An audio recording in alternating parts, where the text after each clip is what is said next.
Hello everyone, আসসালামু আলাইকুম। So সেদিনে চলে গিয়েছিলাম সকাল সকাল কলেজে এবং আমার সাথে ঘটে গেল একটা ঘটনা।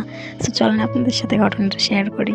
কলেজে যাওয়ার পর আমি ফিঙ্গারপ্রিন্টস দিচ্ছিলাম, তখন হঠাৎ দেখতে পেলাম একটা পায়রা জানালায় বেঁধে গিয়েছে। পায়রাটা একটু সিক ছিল, হাঁটতে পারছিল না, পায়ে ব্যথা ছিল, এই জন্য আমি একটু পানি খাওয়ালাম। এরপরে দেখছিলাম ও উঠতে পারে কিনা। নিয়ে গিয়েছিলাম আমাদের কলেজের 4 তলায়।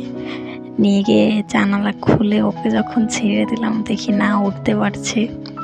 আমার যে এত ভালো লাগছিল তখন বিষয়টা। দেখেন জাস্ট উড়ে যাওয়ার মোমেন্টটা।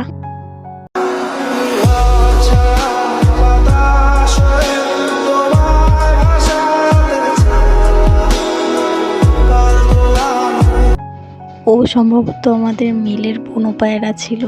ছেড়ে দেওয়ার সঙ্গে সঙ্গেই উড়ে চলে গিয়েছিল। আমাদের কলেজের পাশেই আকিজের জুট মিল, আর আমাদের 4 তলা থেকে পুরো জুট মিলটা দেখা যায়। ভিউ মাশাআল্লাহ। Thanks for watching in this video. Allah Hafiz.